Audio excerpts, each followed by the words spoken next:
What's going on with Mike's new hat? What you got, right. Mike? Well, we're talking about kind of mindless eating, and joining us at this hour is Angie Tillman from Blunt Memorial, and you're gonna talk about solutions for mindless eating. When you say mindless eating, I think I have an idea of what you mean, but explain.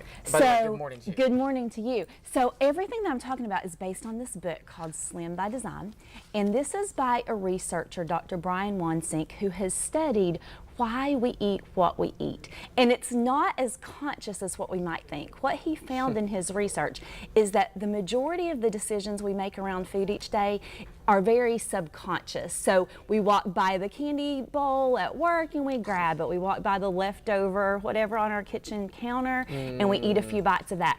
So he really researched why we eat what we eat, and he found that if we could make some very small changes, that the average person could actually eat healthier, lose weight perhaps, without making these big overarching changes in their lives. So he says the best diet is the one that you don't know you're on. I'm intrigued. You make little changes and you go from there. So he has three main things. He looks at our eating environments in our home, in how we make decisions in the grocery store, restaurants, schools, and work. So today I wanted to sort of focus in on what can we change at home. Okay, which I think is a great idea, because you're right. I mean, guilty as charged, right? That's Something sitting on the countertop, and I'm like, one little and we bite don't here. even think about it. Right. So he found three different some big themes to look at. Number one is to make our kitchen less loungeable. So if our TV is in the kitchen, if we've got big comfy chairs in the kitchen, the more we're likely to hang out around food, the more people are likely to eat. And he went into people's homes and studied this. So he watched people and he took pictures and they did all these studies.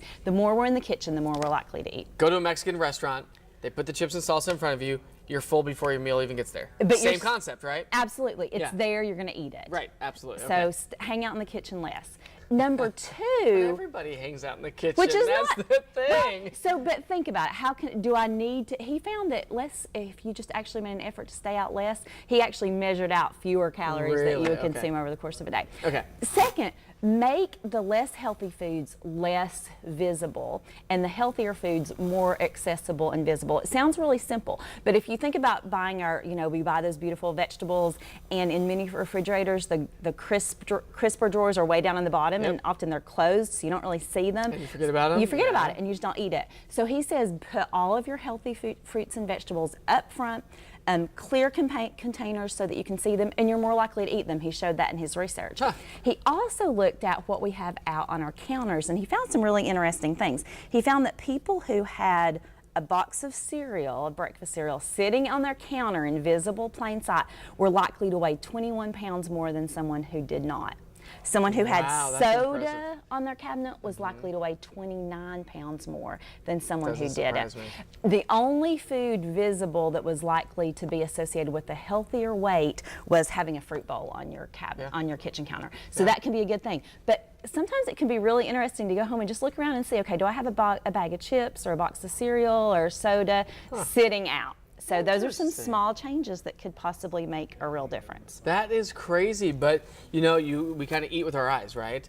And so that makes perfect sense. You see a box of cereal, you see the candy, you see it, you're like, oh yeah. Think about one little piece here and there, but you do one little piece here and there every day for 365 days. There's your 22, 29 pounds. Absolutely, right? It really adds up. Interesting. Think about after Halloween and you have that extra candy sitting around, maybe that your kids picked up, and so it's have you got out through your house? Side.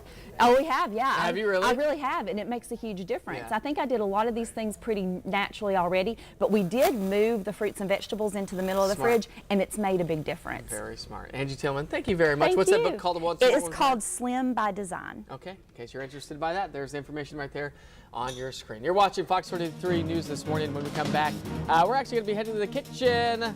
Sven is here making popular Indian street food. I'm intrigued about that as well. We'll be right back.